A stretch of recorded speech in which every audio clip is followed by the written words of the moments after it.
Commander Kethris stood at the viewing deck of the Crimson Talon and watched the stars pass by. His scales were dark green, almost black in some places where old scars had healed over decades of war. He was 7 feet tall and built like a walking fortress. His claws had torn through enemy armor. His teeth had tasted blood on 12 different worlds. He was Varaxian, and his people were known across the galaxy as some of the most dangerous warriors ever born. 40 years he had served in the fleet. 40 years of battles, sieges, and close calls that should have killed him. He had survived the siege of Nyx Prime, where his entire battalion had been wiped out except for him. He had walked through fire on Kessex IV and come out the other side with nothing but rage in his heart. There was no enemy he feared. There was no pain he could not endure. But today, he felt something close to annoyance. His orders had arrived that morning. He was being assigned to a joint species task force for a critical mission. That part did not bother him. What bothered him was the species he would be working with. Humans.keth single quotes Ras had heard stories about them. They came from a small blue planet at the edge of the galaxy. They were soft. They were short. They had no claws, no fangs, no natural armor. Their skin was thin and tore easily. They could not see in the dark. They could not smell danger coming. By all accounts, they were one of the weakest species to ever achieve space travel. And yet somehow, they had earned a seat at the galactic table. Kethris did not understand it. He had seen images of humans before. They looked like prey animals. They looked like something his ancestors would have hunted for sport back on the homeworld. The idea of fighting alongside them felt like an insult to his service record. But orders were orders. He made his way to the docking bay, where the joint task force was assembling. The ship that carried the humans had already arrived. Kethris could see them unloading their equipment. They moved with efficiency, but there was nothing impressive about their physical forms. They were small. Most of them barely reached his chest. Their arms were thin. Their movements were slow compared to a Varaxian soldier. One of them noticed Kethris watching and raised a hand in greeting. The human was male, with short brown hair and calm eyes. He wore the uniform of a captain. Kethris walked over and stopped in front of him. The human had to look up to meet his gaze. That alone should have been intimidating, but the human did not flinch. "Commander Kethris," the human said.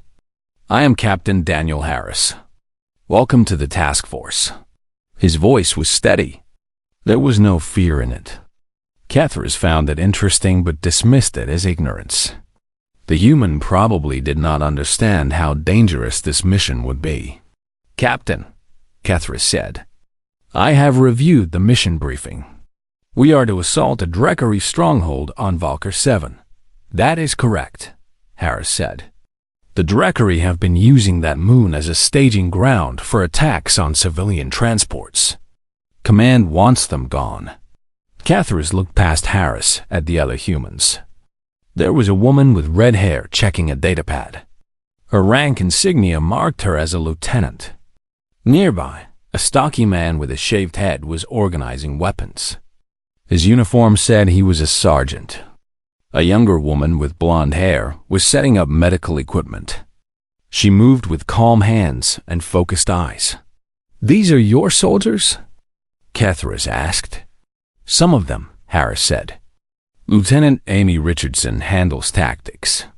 Sergeant Kevin Brooks leads our infantry squad. Laura Bennett is our field medic." Kethris studied them. They did not look like warriors. They looked like office workers who had been given guns by mistake. He felt a growl building in his throat but swallowed it. "The Drekari are brutal fighters," Kethris said. "They do not take prisoners. They do not show mercy. This mission will be dangerous." "I am aware," Harris said. "Are your soldiers aware?" Harris looked at him for a long moment. There was something in his eyes that Kethris could not read. It was not fear. It was not arrogance. It was something else entirely. "My soldiers have been in combat before, Commander," Harris said. "They know what they are walking into." Kethris doubted that, but he did not say it out loud. Instead, he nodded and walked away to inspect the rest of the preparations. Over the next several hours, he watched the humans work. They were organized. He would give them that much. They communicated in short, clear sentences. They did not waste time with unnecessary talk. Lieutenant Richardson ran tactical simulations over and over until she was satisfied with the assault plan. Sergeant Brooks drilled his squad on room-clearing techniques. Bennett checked and rechecked her medical supplies, but none of that changed what Kethris saw when he looked at them. They were fragile. Their bodies were not built for war. One solid hit from a Dreckery blade would cut them in half.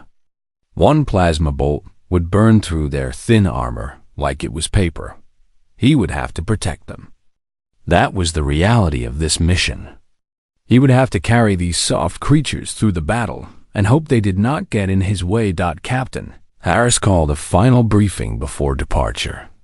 The joint force gathered around a holographic display of the Dreckery stronghold. Harris spoke with the same calm voice he had used before. He explained the assault plan. He assigned positions. He outlined contingencies for if things went wrong. Kethris listened and found no fault with the strategy.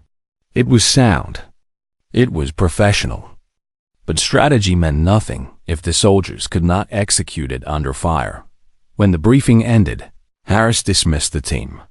The humans returned to their stations without complaint. They moved like soldiers who had done this many times before. Kethris watched them go and felt a flicker of uncertainty. There was something about these humans he did not understand. Something that did not match what he had expected, but he pushed that thought aside. It did not matter. When the shooting started, the truth would come out. The humans would break, and Kethris would have to save them. That was how it always worked with the weak species. He was sure of it. The dropship shook hard as it entered the atmosphere of Valkyr 7. Kethris gripped the overhead bar and watched the humans sitting in their seats. They were strapped in tight, their weapons held close to their chests. Their faces were calm, too calm for soldiers about to land in a war zone. Through the small window, Kethris could see the surface of the moon rushing up to meet them. Valkyr 7 was a frozen wasteland. The ground was covered in black ice. The sky was filled with toxic clouds that flashed with constant lightning. The temperature outside was cold enough to kill an unprotected soldier in minutes. It was the perfect place for the Dreckery to build a fortress. The pilot's voice came through the speakers. 30 seconds to landing. Enemy fire detected. Brace for impact. The ship lurched as something exploded nearby. Plasma bolts streaked past the windows. The Dreckery knew they were coming. Kethris looked at Captain Harris. The human had his eyes closed. His breathing was slow and steady.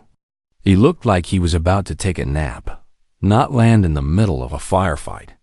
The ship hit the ground hard. The rear door dropped open and freezing air rushed inside. Kethris was the first one out. He raised his rifle and scanned the area. The landing zone was a wide crater surrounded by jagged rocks. Plasma fire was coming from 3 different directions. "Move to cover," Harris shouted behind him. Kethris expected the humans to hesitate. He expected them to freeze up at the sight of enemy fire. But they did not. They poured out of the dropship and spread across the crater like water flowing through cracks. Sergeant Brooks led his squad to the left flank. Lieutenant Richardson moved right with a fire team. Bennett stayed close to Harris, her medical kit bouncing on her back. A plasma bolt hit the ground near Kethris and sent up a shower of black ice. He ducked behind a rock and returned fire. His shots were accurate. 2 Dreckery fell from their positions on the ridge above. He looked to his left and saw Brooks advancing through a kill zone. The sergeant was running in a low crouch, firing as he moved. Plasma bolts flew past him close enough to burn his armor, but he did not slow down. His squad followed him without question. On the right, Richardson had set up a firing position and was coordinating strikes through her communicator. Her voice was steady and clear despite the chaos around her. She called out enemy positions, directed fire, and adjusted tactics in real time. Kefers felt a strange sensation in his chest. These humans were not freezing up. They were not panicking. They were fighting like professional soldiers. A Drekari warrior charged at him from behind a rock. The creature was tall and covered in thick gray armor. Its forearms held bladed weapons that gleamed in the lightning flash.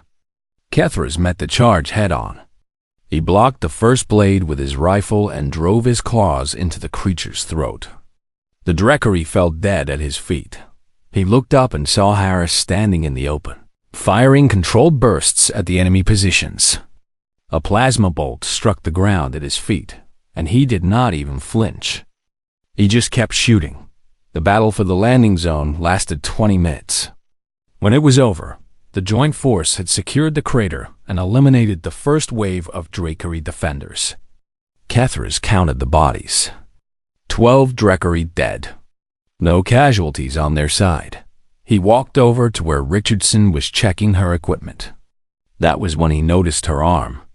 The sleeve of her uniform was burned away, and the skin beneath was blackened and raw. A plasma bolt had caught her during the fight. "You are injured," Kethras said. Richardson looked at her arm like she had forgotten about it. "It is fine. Bennett will patch it up later." "Later? You should receive treatment now. We have a mission to complete," Richardson said. She turned back to her datapad and continued working. Kethras stared at her. The wound looked painful. It looked like the kind of injury that should have taken a soldier out of the fight. But Richardson was acting like it was nothing more than a scratch. He found Bennett treating a minor wound on one of Brooks's squad members. The medic was efficient and quick. She cleaned the wound, applied a bandage, and sent the soldier back to his position in under 2 minutes. "Lieutenant Richardson has a plasma burn," Kethras told her. Bennett nodded. "I know. She told me to wait until we reach the next checkpoint." "She told you to wait?" "Yes. She said there are soldiers who need attention more than she does." Kethras did not understand. In the Varaxian military, wounded soldiers reported their injuries immediately. They received treatment at once. It was a matter of efficiency. A wounded soldier who hid their injury was a liability to the entire unit. But Richardson had hidden nothing. She had simply decided that her wound was not important enough to slow down the mission. Captain Harris called the team together for a quick briefing. They had secured the landing zone, but the Drekari stronghold was still 2 kilometers away. They would have to cross open ground under constant threat of enemy fire. "We move in 10 minutes, Harris said. "Stay tight. Watch your sectors. We push until we reach the outer wall." The humans nodded and returned to their positions. There was no complaining. There was no hesitation. They simply accepted the order and prepared to move. Kethras watched them with growing confusion. He had fought alongside many species in his 40 years of service. He had seen brave soldiers and cowardly soldiers. He had seen warriors who charged into battle screaming, and warriors who ran at the first sign of danger. But he had never seen anything like these humans. They were quiet. They were calm. They took injuries without complaint and kept fighting like nothing had happened. The team moved out across the frozen ground. The wind howled around them. Lightning cracked overhead. The Drekari were out there somewhere, waiting for them. Kethras took his position at the front of the formation. He was still certain that the humans would break eventually. Everyone broke eventually. It was just a matter of time, but a small part of him was beginning to wonder if he was wrong. The explosion came without warning. One moment, Catharus was advancing toward the stronghold with the rest of the team. The next moment, the ground beneath his feet erupted in fire and smoke. He was thrown through the air and slammed into the side of a ruined building. When he opened his eyes, the world was chaos. Dust filled the air. Plasma fire streaked through the darkness. Screams and explosions echoed from every direction. The Dreckery had ambushed them. Catharus pushed himself to his feet and grabbed his rifle. His body ached, but nothing was broken. He looked around and saw Captain Harris pulling himself out of the rubble nearby. The human's face was covered in blood, but he was already reaching for his weapon. "Inside," Harris shouted. "Get inside the structure." Bennett appeared from the smoke, dragging a wounded soldier by the arm. She pushed him through a gap in the crumbling wall and turned back to help another. Lieutenant Richardson stumbled past, her injured arm hanging limp at her side, but her other hand still holding her rifle.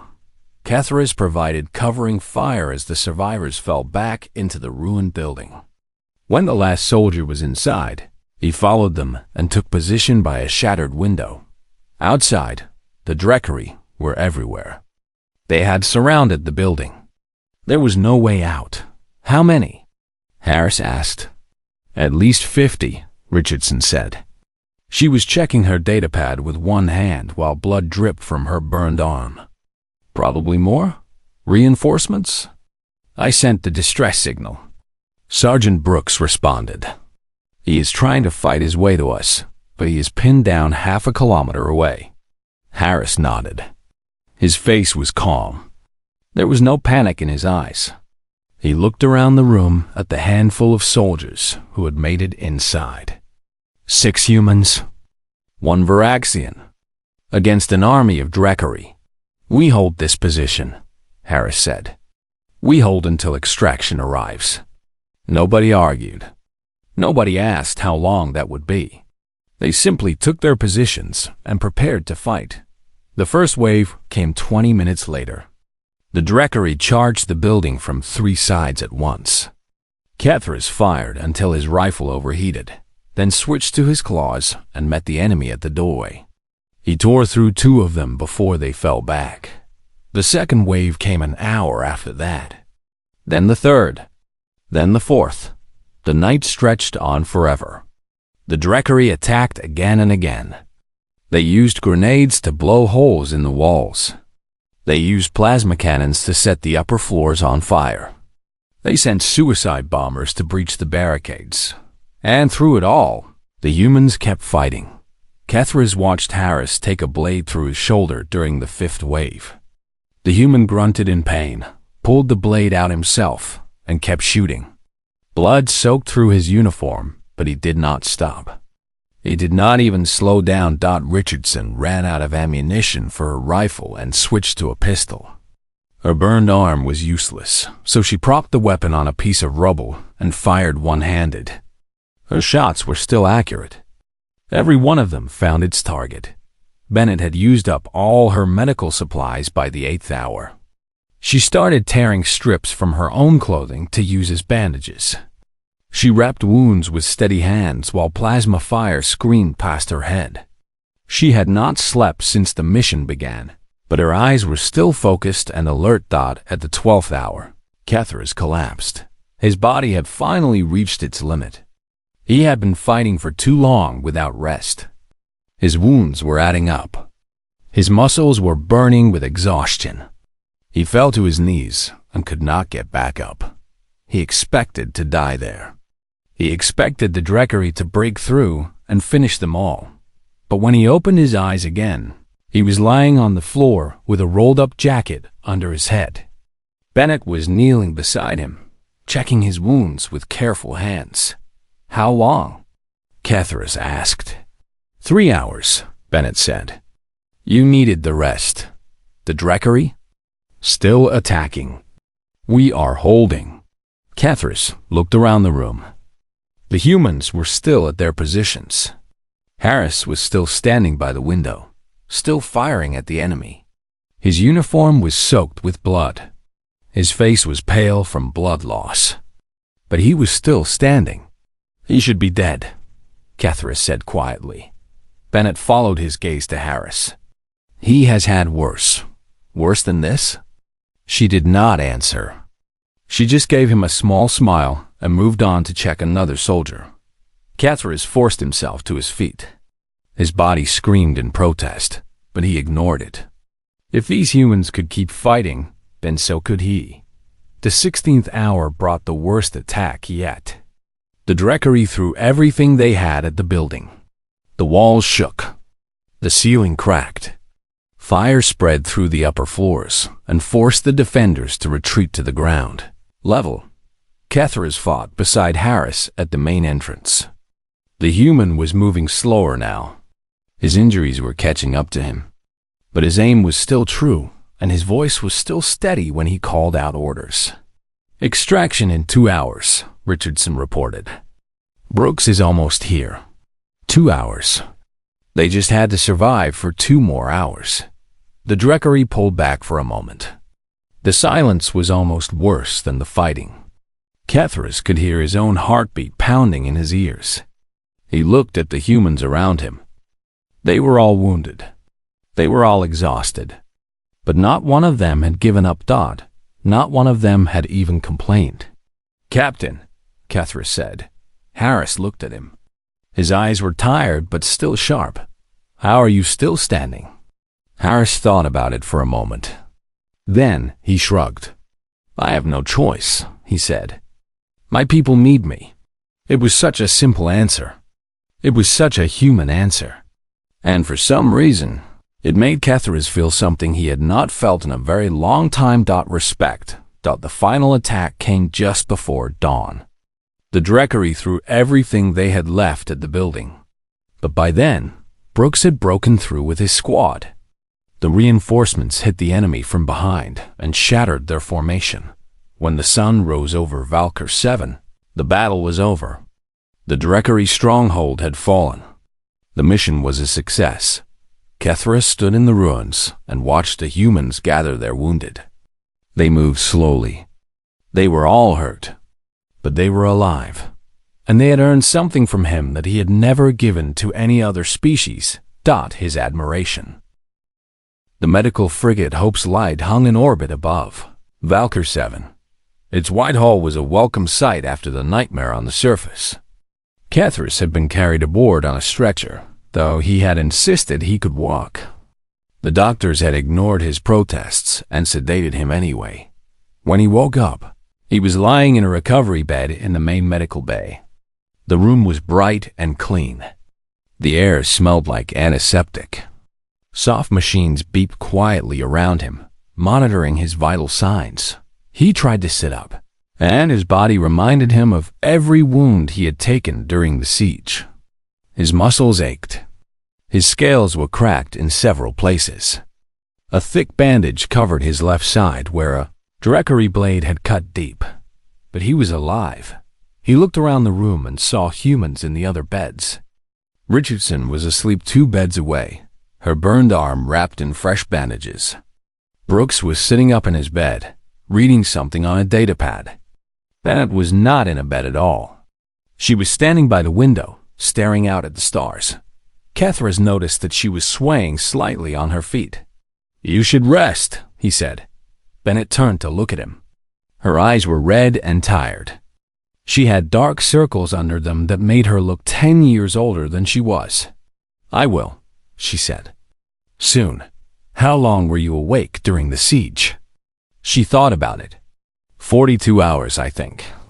Maybe 43. Cathris stared at her. 43 hours without sleep, and she had spent most of that time treating wounds and keeping other soldiers alive. He did not know how that was possible. The door to the medical bay opened, and a Varaxian doctor walked in. She was tall and lean, with pale blue scales that marked her as a member of the healer caste. She carried a datapad in her claws and was reading it with a troubled expression. "Commander Cathris," she said. "You are awake. Good. I need to discuss something with you." "What is it?" The doctor glanced at the humans in the room, then lowered her voice. I have finished reviewing the medical reports from the human soldiers. I thought you should know what they were dealing with during the battle." She handed him the datapad. Kethris took it and began to read. Captain Daniel Harris. 3 broken ribs. Punctured lung. Deep stab wound to right shoulder. Multiple plasma burns. Severe blood loss. Lieutenant Amy Richardson. 3rd-degree plasma burn covering most of right forearm. Nerve damage. Partial bone exposure. Sergeant Kevin Brooks. Shrapnel wound to left thigh. Torn muscle tissue. Minor internal bleeding. Injury sustained 6 hours before rescue attempt.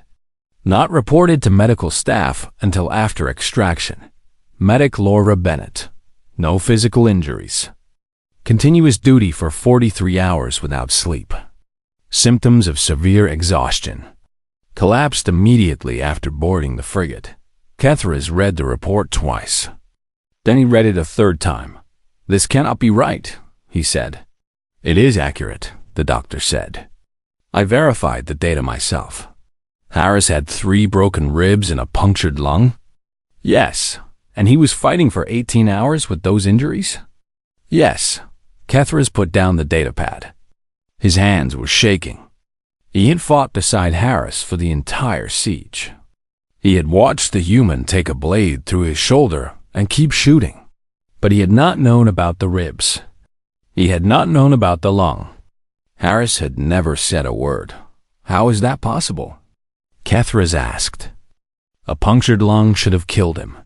The doctor shook her head. It should have incapacitated him. Death would have come later if he did not receive treatment. But humans have certain biological advantages that allow them to push through injuries that would stop most species. What kind of advantages? The doctor pulled up another file on her datapad. Their bodies produce chemicals called adrenaline and endorphins during times of stress. These chemicals block pain and increase physical performance. A human in combat can temporarily ignore injuries that would cause any Varaxian to collapse. Kethris thought about Richardson firing her pistol with one hand while her other arm was burned to the bone. He thought about Brooks fighting for 6 hours with shrapnel in his leg. He thought about Bennett working without sleep for almost 2 days. They evolved on a harsh world, the doctor continued. Their planet has extreme temperatures, dangerous predators, and constant natural disasters. Their bodies adapted to surviving conditions that would kill most species. They are what we call persistence predators. They do not kill their prey quickly. They chase it until it collapses from exhaustion. They are designed to endure. Kethris was silent for a long moment. He had spent his entire life believing that Varaxians were the toughest warriors in the galaxy. His people came from a high-gravity death world. They had claws and fangs and thick scales. They had been fighting wars since before humans had discovered fire. But these soft, fragile creatures had endured things he could not imagine. They had pushed through pain that would have broken him. And they had done it without complaint. Why did they not report their injuries? Kethris asked. The doctor shrugged. I asked Captain Harris that same question. He said the mission came first. He said there would be time to deal with injuries after the fighting was over. That is insane. Perhaps. But it kept them alive. And it completed the mission. Kethris lay back in his bed and stared at the ceiling. He thought about all the times he had looked at humans and seen weakness. He thought about all the times he had assumed they would break under pressure. He had been wrong. He had been so wrong. The humans were not weak. They were something else entirely. They were survivors.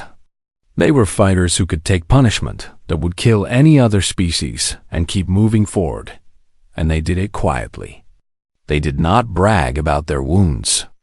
They did not sing songs about their suffering. They just endured it and moved on. Kethris had spent 40 years as a soldier. He had earned every scar on his body. He had survived battles that killed everyone else around him. But in 18 hours on Valkyr 7, These humans had taught him what true endurance really meant. He looked across the room at Bennett, still standing by the window. She had worked for 43 hours without rest to keep her people alive. She had not asked for recognition. She had not asked for thanks. She had just done her job. Kethras made a decision. When he was able to walk again, he would go to Captain Harris. He would look the human in the eye and say the words he had never said to any soldier from any species. He would say he was wrong, and he would say, "Thank you." 1 week passed on the medical frigate. Kethras healed slowly. His wounds closed. His strength returned. But the questions in his mind only grew louder with each passing day. He had watched the humans during their recovery. They did not complain about their injuries. They did not ask for special treatment. They simply followed the doctor's orders and focused on getting better. Richardson had already started physical therapy for her burned arm. Brooks was walking laps around the medical bay despite the wound in his leg. Bennett had slept for 16 hours straight after collapsing, then immediately returned to work helping the medical staff and Harris. Captain Harris was the strangest of them all. Kethras had seen the man in the hallways several times. He was always alone. He was always doing something physical, stretching his injured shoulder, testing his range of motion, pushing himself to heal faster. He never talked about what had happened on Valkyr 7. He never mentioned his injuries to anyone. On the 7th day, Kethras decided it was time. He walked through the corridors of the frigate until he found Harris's quarters. The door was slightly open. He could hear sounds of movement inside. He knocked. "Come in," Harris said. Kethras entered and found the captain sitting on the edge of his bed. He was shirtless, and Kethras could see the full extent of his injuries for the first time. His torso was covered in bandages. Dark bruises spread across his ribs where the bones had broken. The stab wound on his shoulder was still wrapped in white gauze. Harris was doing stretches with his injured arm. His face was tight with pain, but he did not stop. "Commander," Harris said, "what can I do for you?" Kethras stood in the doorway for a moment. He had prepared words for this conversation, but now they seemed inadequate. "I came to ask you something," he said finally. "Ask." "During the siege, you had 3 broken ribs and a punctured lung. You had a blade through your shoulder. You were losing blood for 18 hours. Kethras paused. "Why did you never say anything?" Harris stopped his stretches and looked at Kethras. His expression was calm, almost curious. What would talking about it have changed? He asked. "I do not understand." "Complaining does not make the pain go away," Harris said. "It does not heal the wound. It does not help the mission.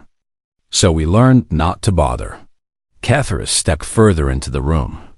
"Among my people, we sing songs about our wounds. We celebrate our scars. We tell stories of our suffering so that others may know our strength."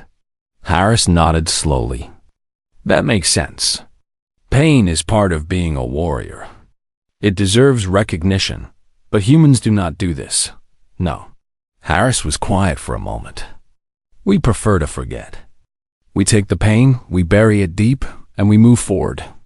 Remembering only makes it harder." Kethras thought about this. He thought about the human soldiers he had fought beside. They had all carried their suffering in silence. They had all pushed through injuries that should have stopped them. And when it was over, they had simply moved on like nothing had happened. "I came to this mission expecting to protect you," Kethras said. "I looked at your people and saw weakness. I thought you would break under pressure." Harris did not seem offended. He just listened.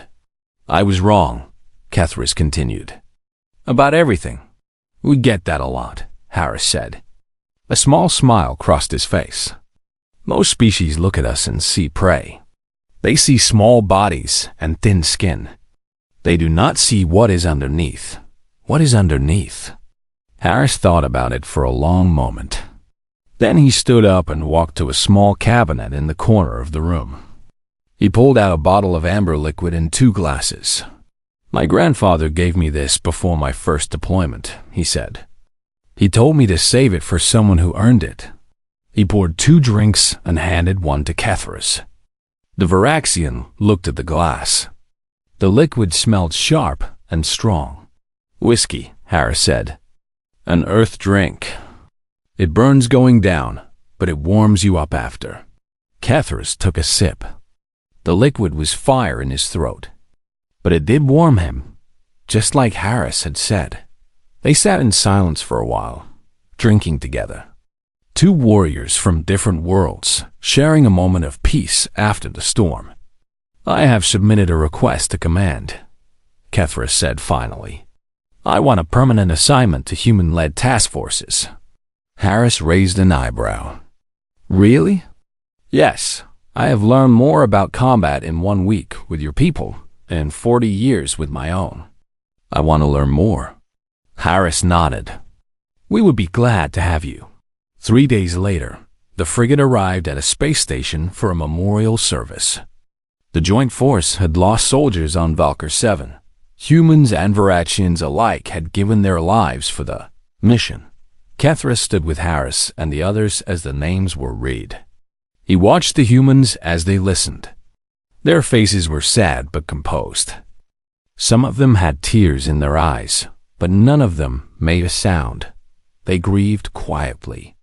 Just like they did everything else. After the service, Kethris walked to the observation deck and looked out at the stars. The galaxy stretched before him, vast and endless. Somewhere out there were enemies who still underestimated humanity. Somewhere out there were species who looked at humans and saw weakness. They were making a terrible mistake. Kethris had seen the truth. He had seen what humans could endure. He had seen their quiet strength, their stubborn refusal to surrender, their ability to push through pain that would break any other species. And he was grateful. He was grateful that he had learned the truth before it was too late. He was grateful that he now stood beside them instead of against them. Harris appeared at his side. The captain was still recovering, still healing, still carrying wounds that would have killed a lesser man. But he was standing. He was always standing. "What are you thinking about?" Harris asked. Kethris looked at him. This small, soft creature who had taught him what real strength meant. "I am thinking that the galaxy has made a terrible mistake in underestimating your people," Kethris said. "And I am thinking that I'm glad to call you my ally." Harris smiled. It was a tired smile, but it was real. "The feeling is mutual, Commander." They stood together in silence, watching the stars. 2 warriors from different worlds. 2 soldiers who had bled together. And now, 2 friends who understood each other in a way that words could never fully express. The war was not over. There would be more battles to fight, more enemies to face, more pain to endure. But Kethris was not worried that he had seen what humans could do, and he knew that as long as they stood together, nothing in the galaxy could break them.